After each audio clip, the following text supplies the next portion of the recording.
I went to a serial killer's lair. By Redditor Vegemaniac. Hello, Redditors.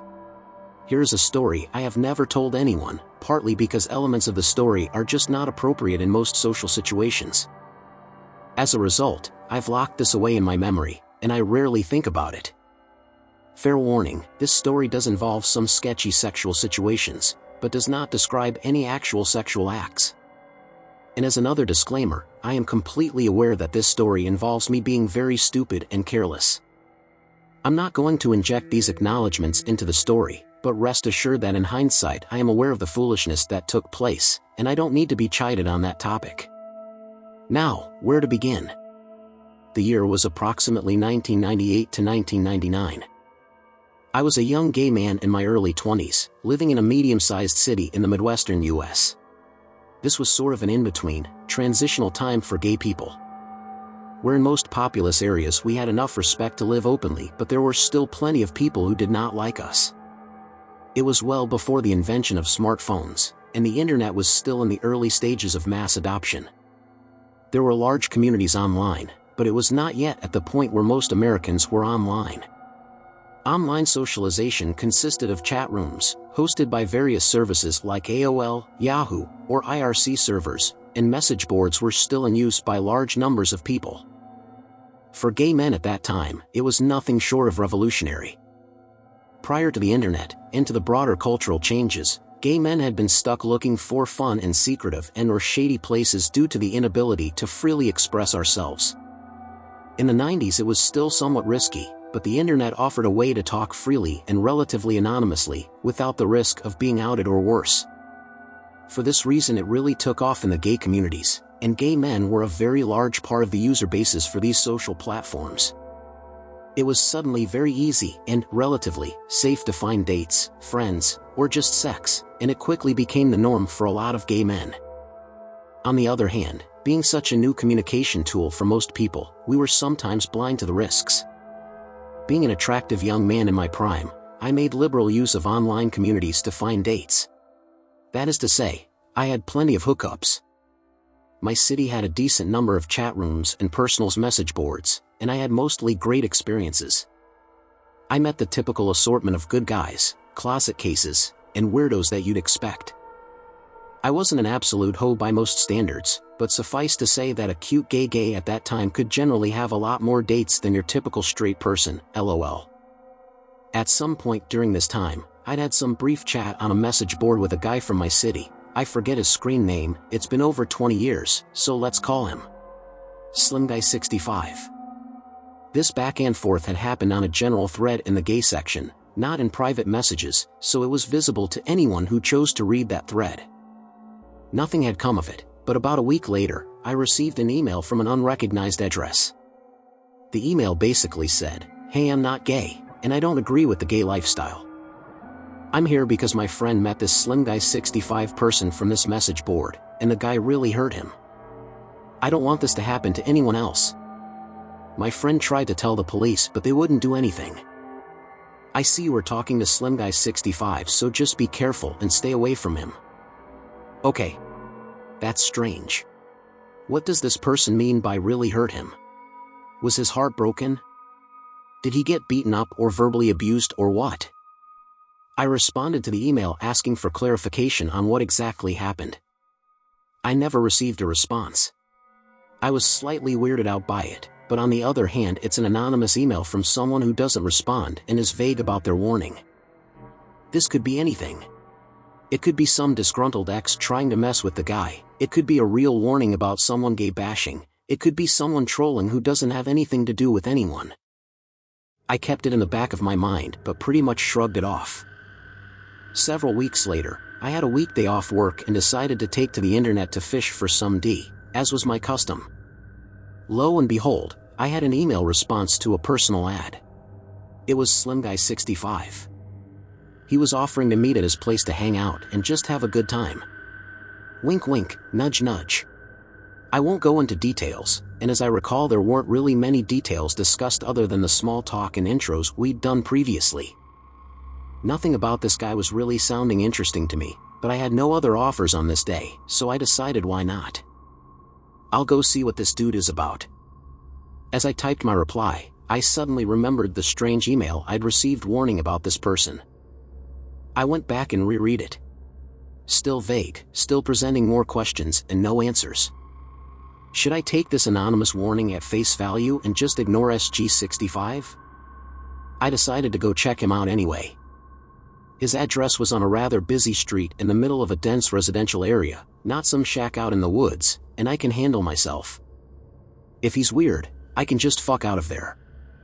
Before long, I arrived at the house at the agreed time. It was a duplex-style house, with one apartment on the ground floor and one on the second floor, part of a row of several identical duplexes. It was the middle of the afternoon. There was plenty of traffic on the street and the occasional person out on their porch or in their backyard. I pulled up the driveway to the parking area behind the house. Got out and knocked on the door. The guy that answered was a pretty normal, kind of mousy-looking man, probably in his 40s. Slight, slim build, soft-spoken, looked like any guy working in an office cubicle somewhere. Not really my type, but honestly my curiosity was piqued and I had nothing better to do, so I stepped inside to take a look around and gauge the situation, with the warning email fresh in my mind. I stepped into the back door, into the kitchen. It was very clean and there was nothing out on the counters, and no table and chairs or anything. That is to say, it did not look like someone was living there. It had been kept up and cleaned, but looked empty. Looking out into the apartment, I could see that it was not set up as a living space. A large window with sliding glass was between the kitchen and living room, and I could see what looked like a large table out in the living room area. SG65 said something like, "This isn't where I live. A friend of mine used to run a doctor's office here. I maintain the building for him. It's private though, we have the place to ourselves." Weird. Okay. He shut the back door and locked it. With a keyed deadbolt. The kind that you need a key to open, even from the inside, and put his keys back in his pocket, saying, "So, what do you want to do?" At this point, my danger sense spiked. This is not a normal home, and why is he locking the door like that? It's not necessarily suspect. A lot of people have that sort of lock on their door, and the door has a window, so it even makes sense. Still, something is not right here, I can tell, and now I'm locked in. I asked him why he was locking the door like that, which immediately flustered him. He was looking rather nervous, and his voice was a little wavery and halting, not quite stuttering but almost. He said, well, we don't want someone to come in and interrupt us, right?" flashing a weak, unconvincing smile. His demeanor and body language were all I needed to confirm that this guy was up to no good, or at least there was something he was hiding. However, I could tell that I was intimidating him. I was not a particularly muscular kid, but I have a larger frame. Like, even when I'm at my very thinnest, I will still wear size L tops and 36 waist pants, so I look big, which people tend to interpret as me being stronger than I really am. Also, I'm not a tough guy at all, but I have a resting facial expression that makes me look like a badass thug. People who don't know me often assume that I'm rough or something. I sometimes use this to my advantage while I can, because before long a new acquaintance will eventually figure out that I'm a total wimp, lol. But, this was definitely an occasion to play up the tough guy appearance, and I did exactly that. I put on my best steely face and told him to unlock the door, and that I don't want to be locked in here. He looked for a moment like he was going to pee his pants, then he said, "Okay. Alright, I'll unlock this." He unlocked the deadbolt. "And I'll just lock the knob here," and he turned the little dial that locks the doorknob. That was fine with me. I continued to stare at him until he said, "I'll leave the keys on the counter right here," and he set his keys down near the sink. I was relatively satisfied with that answer. At this point, though, my adrenaline was flowing. I was almost in full fight or flight mode, but I was kind of stuck in place. The guy was between me and the door. I was freaked out, but this little weasel did not appear to pose any immediate physical threat to me. I could tell that his pant pockets were empty, and that I was intimidating the living hell out of him. I didn't know yet exactly what to do. Now keep in mind that despite my wordy descriptions, this all happened very quickly, without any really long pauses. It had only been maybe 1 to 2 minutes since I had stepped in the door. This all happened at the pace of a conversation. The guy was obviously nervous and trying not to appear so. He said, "Well, let's go in," and walked a wide path around me through the kitchen into what would normally be the living room, and toward the hall to the right from there. I was familiar with this floor layout. It is very common in this area. The hallway would lead to 2 small bedrooms, with a bathroom in between them. I hesitated, thinking I should just walk out that back door and take off. But really? Now I was super curious. I knew there's no way in hell I'm doing anything with this guy, but I kinda want to see what's going on in here. Also, I'm confident that he can't take me if it comes to a fight, so I slowly headed toward the living room. It felt like I was walking in slow motion. From the kitchen entrance I could see a large rectangular stainless steel table taking up a lot of the living room. I remember thinking, this looks like a surgical table. It looked like it could rise and tilt, and it had a recessed channel running all the way around the edge. In hindsight, I now know what that was. It was 100% a mortician's table. Dude had a mortician's table in there. But at that time, I thought it looked like a medical table of some sort. There was some other office-type cabinets and stuff around, I think, but now all I really remember is the table in that room. The large front window looking out onto the street was covered by vertical blinds that were closed. SG65 said something like, "This used to be a doctor's office," like I said. "Come on back here." The hallway revealed the room setup that I expected. The first bedroom door was closed, the second door was open to a small, very clean bathroom. At the end of the hall was the other bedroom, which looked like, if the doctor's office story was true, had at one time been converted to an exam room. He said, "We can go in that room if you want, go ahead, take a look," and he stayed by the other closed bedroom door. The back bedroom door was open, and I could see that the walls were covered in a honey-colored wood paneling. The type you might see in a den or office that hasn't been updated since the early 1970s. I slowly took a few steps down to that door, trying to be very aware of what Mr. Creepy was doing behind me. He didn't move. When I got up to that room, the first thing I noticed was the door had a keyed deadbolt lock, like the back door. This room locked from the outside. I wondered if there was a lever on the inside, but I pretty much knew the answer to that question without needing to check. I also saw a chair. A non-swiveling, plastic desk chair with thin metal legs, sitting near the center of the room.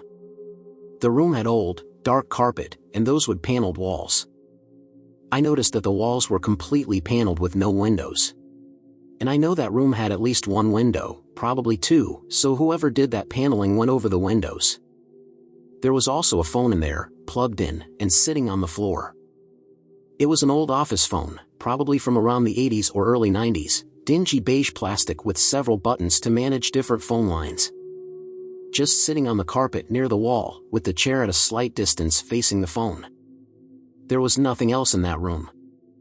I was standing at the threshold of that room, with one foot slightly in, absolutely not going past that door.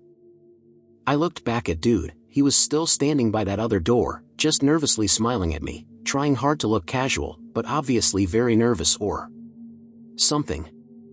He said something like, "Well, what do you want to do?" Instead of answering, I felt around the back side of the deadbolt lock. Sure enough, nothing there but the smooth wood of the door. It also dawned on me that I did not see a light switch anywhere for the ceiling lamp. Where was the switch? Who knows?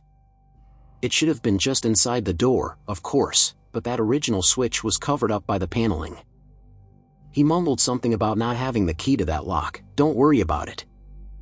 I turned back to face the guy and just said, "What is it that you want to do here?" My skin had gone ice cold as I realized that I was way too far into this apartment. I was running through my options in my head. What is this guy going to do? He doesn't appear to have any weapon or anything in reach, but who the fuck knows what goes on in this place? What are you trying to do? He was almost totally derailed by that.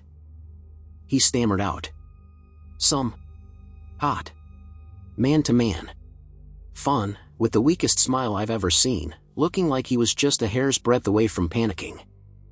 That sounds comical. But really, that sentence was probably the most chilling part of the entire experience for me. It was the way he said it. Like he had to come up with something on the fly, something that would sound plausible, and he failed. Who says that in real life? Hey, do you want to have some hot man-to-man fun? Nobody. It's something you'd see on an advertisement for a cheesy porn site or something. Some hot man-to-man fun, smile, quivering lips. That was it. I said, "Nope, I want to go. I'm leaving." He said, okay." I quickly walked past him as he flattened himself against the wall to avoid me, and I noped right out through the living room dissection area and through the kitchen to the back door, which was thankfully still not deadbolt. The keys were still on the counter. I let myself out of the door and didn't bother closing that, as I saw him slowly coming to the door behind me. I deliberately walked, not ran, to my car. Looking back at the building, I could see that indeed there was a window facing the backyard area from that paneled room, but of course it was covered up from the inside. Dude was shutting and locking the back door. And I left, heart pounding, skin icy cold, thinking holy fuck. What was that?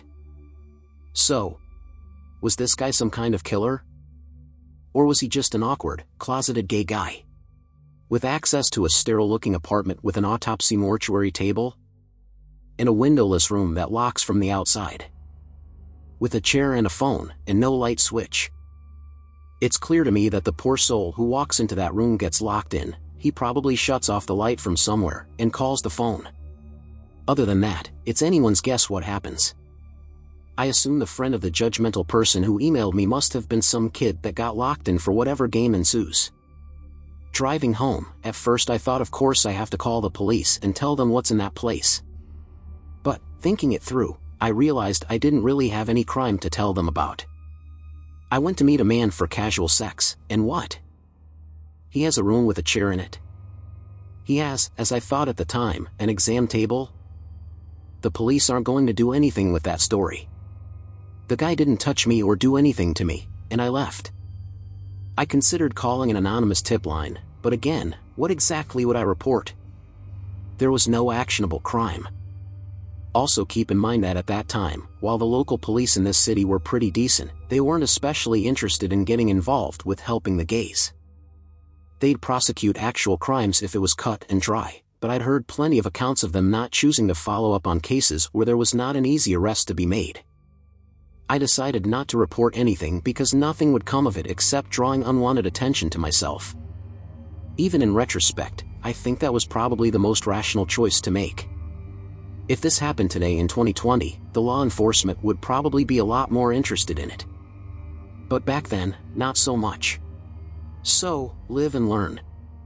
I still drove past that house once in a while in the normal course of life for several years, and I'd pay attention to how it looked. The vertical blinds were closed for maybe 5 or 6 years wherever I went past. Then eventually the blinds were down and there were decorative curtains in the window, so I assume the place was eventually sold to someone who actually lived in it. Around 2002, maybe 2003, there was a murder of a young man on the news. He'd been found in the next state, which borders on my city, so it's not very far away. I recognized the guy from the gay community, but didn't know him personally. A friend mentioned to me something about the local serial killer. I said what? He explained that a few young men had gone missing over the past year, each after being at one specific dive bar, and each being found several miles to the north past the state line. And out in the country. The case on the news matched up with that MO. My friend told me the young guy had been at that bar and left with someone the night that he disappeared. The news report didn't mention anything about a gay bar or similar recent cases, of course. I had to wonder if my acquaintance from the internet had anything to do with it. The location of the murders apparently was nowhere near that duplex, at least according to the story I was told. I never heard of a resolution to that murder on the news, or any official mention of a suspected serial killer, other than some gossip. So, that happened.